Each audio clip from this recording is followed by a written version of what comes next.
All right. We are going to kind of take a 30,000 foot view of some things and back up a little bit and put some things into context here. Might be high level. I don't know if that's the right word, high level. This might, some of you might like look at this and like, I don't care about that at all. This is something that's, maybe if you're blown away with a lot of things here, this might kind of not hit where you're scratching. For some, this might make a lot of things make sense. So I'm just going to share this. I know it took me a couple times. A lot of this material that we're covering, in some ways, it takes not just seeing it once and being trained in it, but it takes putting it into practice and then seeing it again, and then putting it into practice and seeing it again, and then you finally start getting it. I remember the day when I first really started understanding the 4 fields, 5 parts diagram and even the layout, and then it's just things clicked for me all of a sudden, and I've seen it like 2 or 3 times already. So this might be one of those that may not connect for you right off the bat. That's okay. Just take it in, and when you come back next year or the next year, it may make more sense to you. But it's helpful for me to figure out, that says passive, that's supposed to say phases. Sorry. 4 phases. So this is probably the most drawing, and I'm not an artist, so bear with me. I can send you a diagram. No, I'm probably no scribe, no. It'd be too much to explain, I think. But thanks. It's not a lot of words. It's mostly pictures, so we'll go from there. But how does it all fit? So this is called the 4 phases, or it's really going to be a 5th phase, the 4 phases of movement, or 4 phases of even church growth. And all throughout time we see this pattern, or even how the church has grown. From the beginning, from Acts, all the way today, there's different movements. When we say a movement's kind of described, it's kind of put the 2 things that Trent just talked about together. When you see generations of disciples, when you start to see generations of churches. And they talk about when you get to 4 generations, so it's kind of people that you've started, the church that you started another church, that started another church, that started another church down the line. What people would say is you started kind of like a movement or a stream of generations there. And a movement would be one where you start to see that kind of expand. You see the gospel expand, and a lot of many people come to know Christ, churches blowing up, things like that. It's kind of what you see in Acts, right? It started with one church, or one small group of people, the disciples there, and what Jesus did, and then it expanded and blew up, and we have what we have today. But throughout church history, it's ebbed and flowed, and the churches grow a lot in different places and decline in places. Take a look at Europe right now. The church is not very strong in Europe. Take a look at America. The church, I think, is not gaining strength overall. If anything, it's declining or holding steady, maybe, but not really. It's really declining. Depends what numbers you want to look at. So this might explain some of that, and even how the things we're talking about, where it fits in that. So I'll try to explain it, and then I'll take any questions, and someone can come correct me later if it's not. So we're going to have 4 phases of movement, and there's going to be 4 different kind of seasons we'll talk about. And the first season is the unreached season. And the idea here is you go, even that first field, you have to go field, right? You need to go where there's lostness. Go to an empty field where there's lost people. And the idea here is where is there a lost place, or where is there an unreached place? We talk about Paul wanted to go to a place where someone else hadn't worked, and where there was need for the gospel. So go to an unreached place, and ideally to reach an unreached place where there is not a lot of believers, very few believers, it takes somebody from the outside coming in, a missionary to come in, or someone to come in to start sharing the gospel, right? So in the beginning, they'll start sharing the gospel from the outside, and they'll just use very simple tools, simple methods, and they'll start planting seeds of the gospel, and as they start reaching people, there'll be believers and growth will be happening.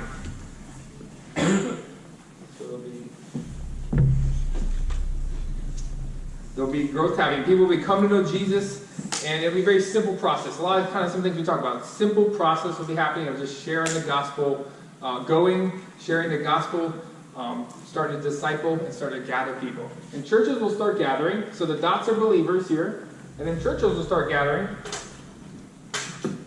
Can I do this without this? Is that Is that okay? Can I do that? Yeah. I'll talk loud. I'll try to. Just tell me if I'm not. So churches will get started, and these will be just simple churches. A lot of times, just like we're talking about, they'll be in homes. They'll be on the street. They'll be under trees. Simple, depending on your context. Churches will get started. And the idea during this time is you're looking for those people of peace. And through those people of peace, we'll start to see the gospel flourish. We'll start to see generations of disciples being made. It's not a movement yet. This can happen anywhere, but it has potential to become a movement. People are getting saved from the outside missionaries coming in to find those people of peace, and they're starting to share the gospel with others. They're starting to see streams.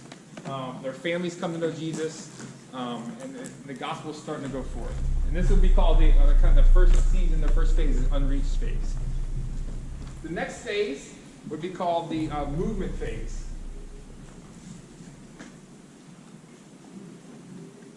And in the movement phase, the gospel starts to expand rapidly because of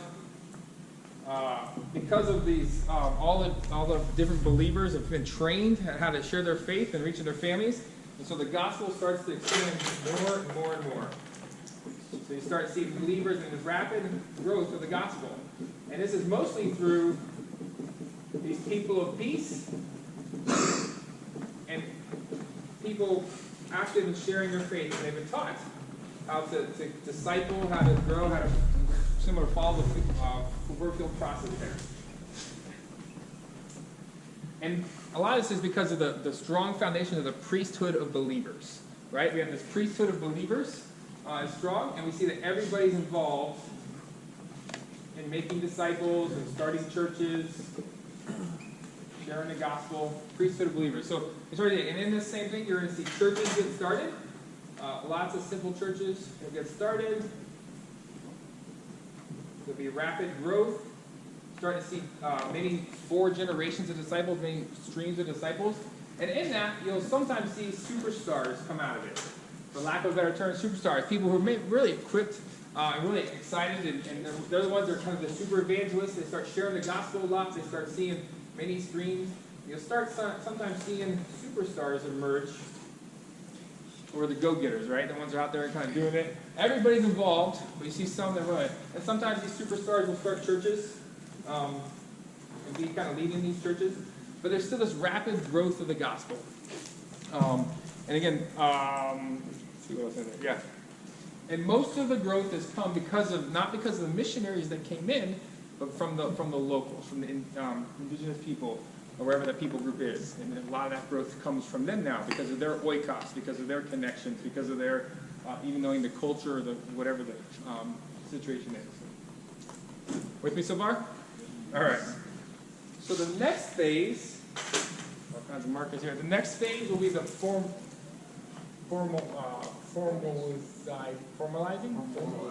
Formalization. There you go. Thank you. Formalization phase. In this phase, the gospel is going to continue to grow and rapid, but it starts almost to plateau a little bit. But the gospel is going to continue to grow. There'll still be Christians, new Christians come into faith. People are growing. Gospel's going out. Okay. The gospel's going out. There's many more believers, but the churches are starting to get led by more leaders now that are becoming a little more trained in the gospel, are a little more trained and focused on leading churches, less in the gospel, less of more leading these churches, and you'll start to see church buildings arise. Not just little house churches formed or storefronts, but you'll start to see church buildings start getting created. Structures will happen. You might even see a church building in this phase, possibly. And these churches start to get led oftentimes by these superstars, or people that are kind of more gifted in that idea of that leadership or that shepherding, or some of those roles there. The growth, there's a desire in this phase to start standardizing things. You start standardizing how we do church. You start standardizing how leaders are made, and it starts forming. Hey, we want to see it continue to grow, and there's a desire to see that happen a little bit. And And possibly sometimes even starts coming from this is Bible schools will start coming out of this. Like, hey, we want to learn a little bit more, we want to be trained a little bit more, and some Bible schools will get started. And these are good, right? It helps people understand the scripture more, it helps people understand the doctrine, and there's this idea to go deeper into some of that. And these gifted leaders and evangelists, continue to emerge. And a lot of times, some of them will emerge into churches as well. The transition here is the priesthood of believers is still strong, but it starts to wane a little bit because there's the idea of professional Christians now. In the beginning, most of the leaders are lay leaders. Most people, are maybe bivocational or doing other things. But we start to see, we got larger churches, we got these buildings, we got these different things happening. So they start to have professional leaders get involved. And because the Bible schools start emerging, start getting this idea of having credentials. And we see, we want to go deeper in our education and foundations there. And so Bible knowledge also grows during this season, which is a good thing. Bible knowledge is not a bad thing, it's a good thing. But qualifications increase for who can lead, and so do costs increase. No longer now, because we have church buildings, the costs increase to have a church, have those things, and there's a need for credentials that is coming out. Let's see what else can I hit in this series. Yeah, and so I think the gospel is still growing, the gospel is still going out, but there's this increase of less lay leaders, an increase of professionalism, an increase of whatever, and there's a little bit less of a priesthood of believers. Leaders in this season are still excited about it, they still believe in the priesthood of believers, but because of the way things are rolling and the way things are happening, the priesthood of believers is becoming less, and there's more of a clergy-laity divide. Starts to emerge a little more in the formalization stage. Yep, a little bit of that. And then the last stage is the institutional stage. I'll probably spell this wrong. Help me out. Institutional. Nobody's helping me. Thank you. Institutional stage. Looks good. Thank you. And then this stage, the gospel starts to plateau a little bit. The gospel there's still many believers going on. It's not necessarily lack of believers, but it's not increasing as much as it was before. Not rapidly growing. Most growth in the church now is from transfer growth. I would say actually almost 90% of the growth at this stage is through transfer growth when you're at the institutional phase. Churches become very common. Church buildings and church is very common in the culture now. It's really accepted. What's going on? There's still some house churches going on, but you often have these churches, and it starts to emerge mega churches.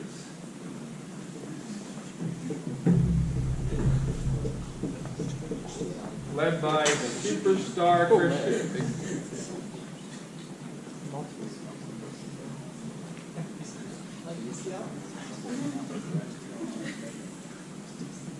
Superstar Christians start to emerge. But there's a plateau in growth. And let's see, most church is done in buildings now, in purpose buildings. And how church is done becomes a little more rigid. It's not as simple, but there's a specific process of how church is done.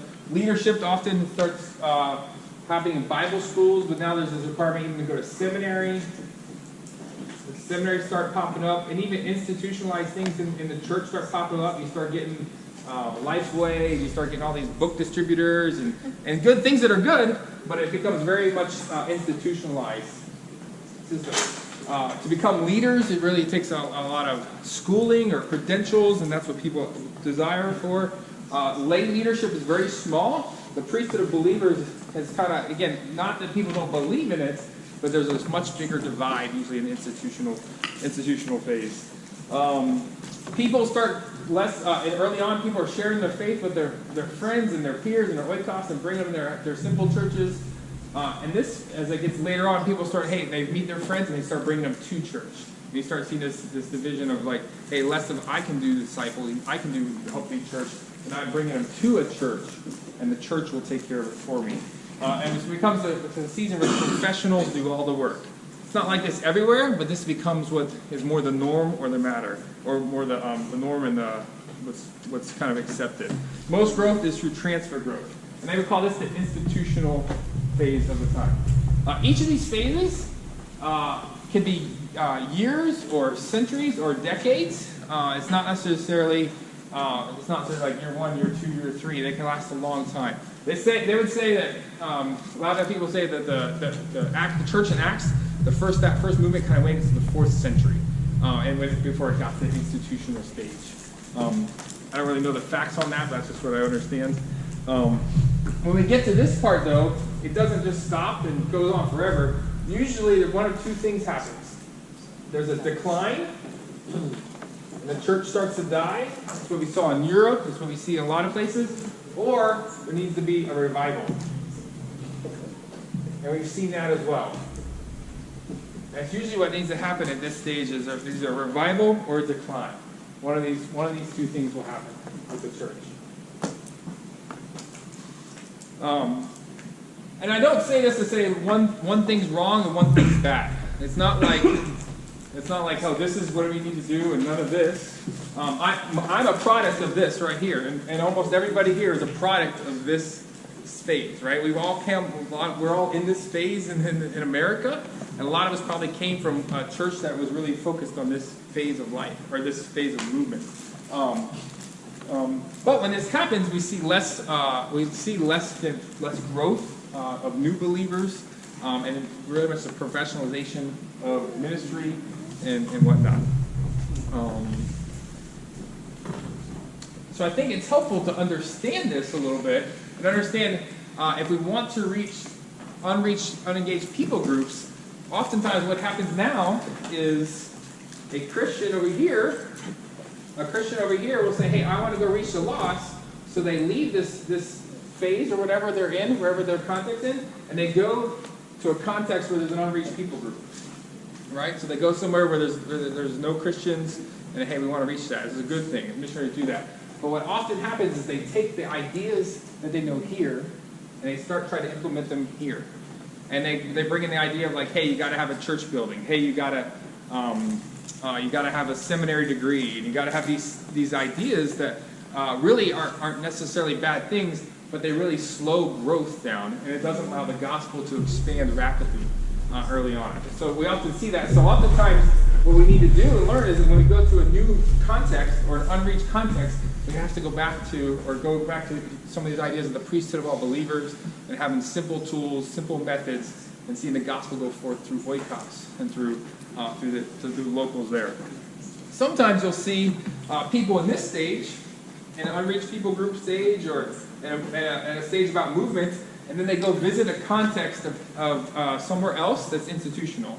And you guys understand what I mean? Like, this isn't the whole world is all on the same lines. It's kind of what the church is doing in certain times. Have a place where you can do teaching and trainings and have a lunch and have meals and things like that. And so a lot of times this could kill a movement because people will leave that and they want to jump right to this. And they start trying to do this. And they'll go back to there and they'll start trying to build their church buildings, or they'll start trying to model that same thing. And that causes, again, oftentimes causes growth to be stunted. And again, kind of comes back to less the priesthood of believers and more of qualifications and that clergy-laity divide. Another thing that sometimes happens is people in this stage, leaders in this stage, will see this stage or this phase happening, and they'll be critical of it. Right? They'll understand their context here, and they'll see this, and they'll be like, hey, that's not really church. House church is not really church. Or hey, where's your seminary degree? And they'll be somewhat critical of this stage, and it could cause, it could stunt growth here, but it also causes them to kind of stay in this model where they're at here. And we see that too. I was that way too. I've been that way times when I would say like, hey, is that really church? Or what they're doing, is that the same thing? It's not the same as what we're doing. And it could cause problems there as well. So I share all that because again, it's not. I guess some of it could be bad, and I don't want to be critical too much. But I think what we really want to shoot for is, let me get a different color here. Let's go with this one. What we want to shoot for, or what they talk about, is this right here. Is kind of the sweet spot. This is the sweet spot that we want to kind of get to.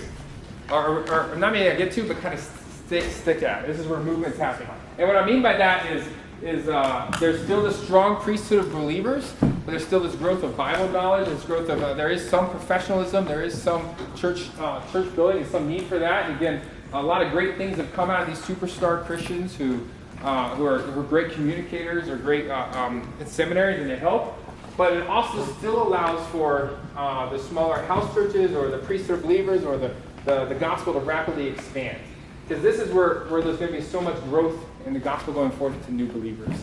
And so what I think a lot of times we need to try to figure out is how can we keep a movement in this season, in this phase, and be kind of between these two here. Because all of them will eventually go this way, but can we do things to keep it from not getting to decline, but staying in that constant upward climb there of growth. So. All right, I said a lot. Questions, thoughts, anything to add? Well, wouldn't the line for the priesthood of the believer be like starting high and then going down? Like so a supply and demand type chart? Yeah, sorry, this priesthood of believer is not the black line. The black line is Christian, sorry. Priesthood of believers is very strong in this season. The priesthood of believers would almost be like this line here. You got the strong priesthood of believers, then it starts declining kind of like this, and then it'll be like this. And what I mean by that is it's not that people don't believe in it, but it's more the idea of is that clergy-laity divide, and it's more the professionals are doing more of the work, and we're just attending. You see that in church all across the United States now, right? People go, and they're involved a little bit, but it's really the professionals and the staff doing a lot of the work. And so that may be a better line for the priesthood of believers. Is that what you were talking about, Bryson? Mm-hmm. Yeah. Other things I can add if you wanted to, like costs. Costs would increase. Up here, crossing peak professionalization. Professionals are doing most of the work. Qualifications increase. So yeah. Other thoughts or additions people want to add or insights? Just curious, this is for the team here in Norfolk, where would you say you guys are at since we're here? Yeah, good question. And where do you want to go? Yeah, I'm not here, but I'll throw out some of that and they can add to that if you want. It's interesting because when you talk about this, like the church in America is a lot of times, I would say here, right? In general, the church in America, or it's kind of declining. But I think we're getting to a part where there is more and more unreached people groups or unreached areas in the United States. And when I say unreached, that's a term we haven't talked about much, but the idea there would be there's not very many believers, or there's not very many a way for the gospel to go forth from in its own context. It takes somebody to come into it. Now you say in America, the gospel's everywhere, right? But there are pockets, and there's going to be more and more pockets where there's not very many believers, and the gospel is not multiplying at all anymore. So I don't, in some ways the church in America is over there, but I don't know this is where you guys live in Norfolk, but they're trying to do something new. In some ways they're maybe here, I don't know. It's kind of hard to put exactly because a lot of this is going to like an unreached place. Would you call this unreached? Well, they're just starting something new. So is it unreached? I don't know. Yeah, I think also going back to Wednesday evening when Zach was talking about the brutal facts, all the large quantity of people who are interested in reading the Bible with friends and learning, but they're not interested in going to what is in their mind a church, at least what their preconceived notion of a church is.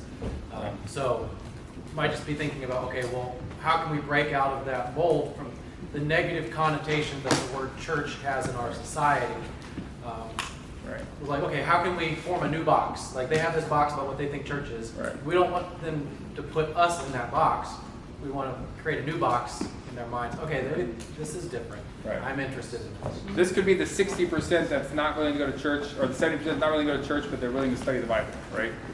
So that may be the unchurched or unreached in some ways, or something like that. I have a question. So if we're going out and sharing and there's somebody who's interested in a church because they're new or whatever, they aren't you wouldn't necessarily like encourage them to join you because you're not, or depending on what type of a church they're looking for.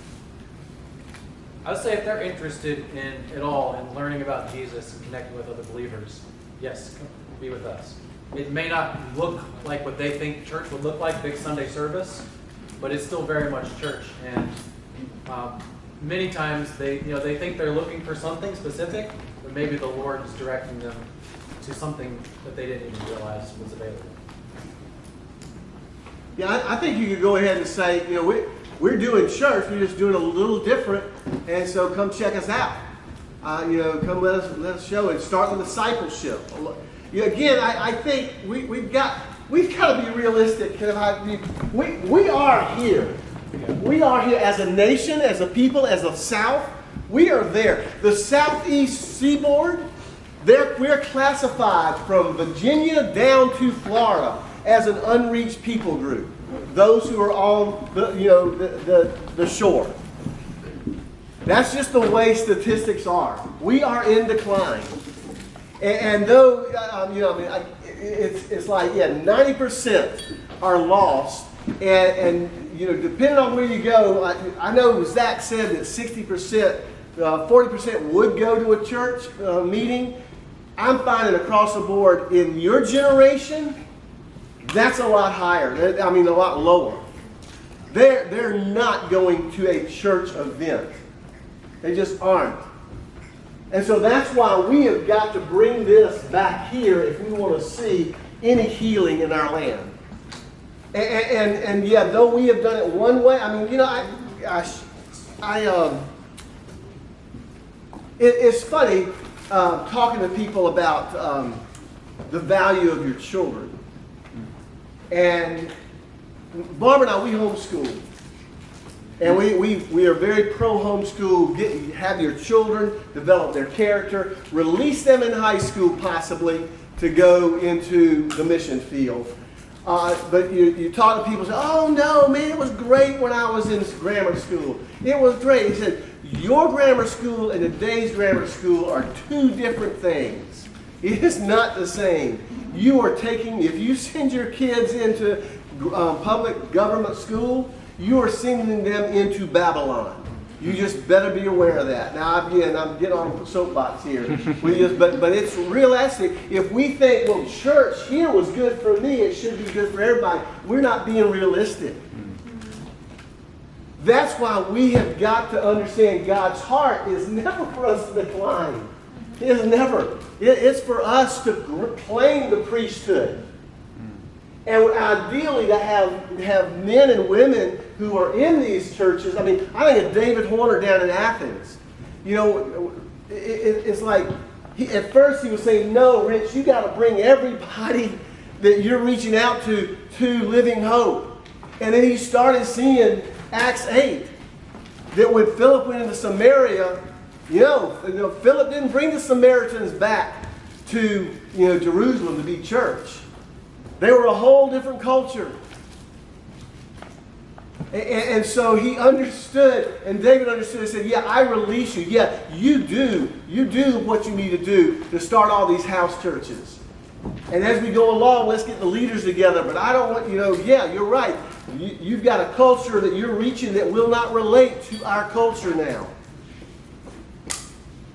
And so that's what we need, men and women who are not thinking it's all about our Sunday morning. It's not. It's about going and making disciples who make disciples who make disciples. And church will look different. But hopefully it'll be a good different.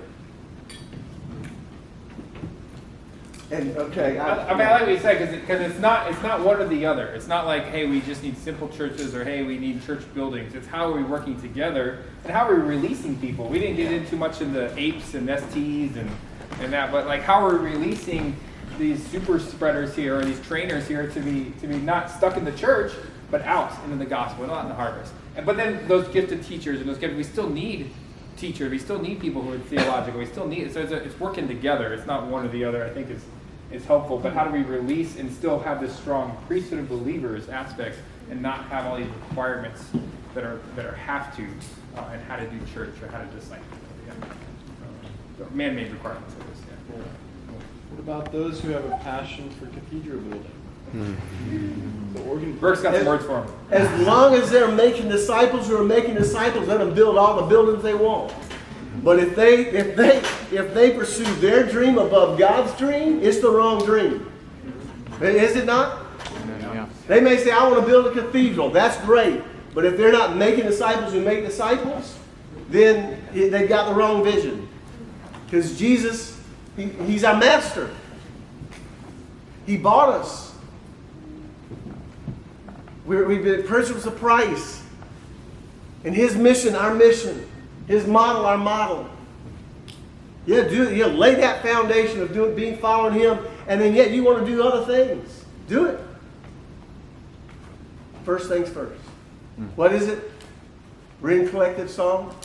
We were born to chase our dreams. I don't think that's how it was. We were born to chase His dreams.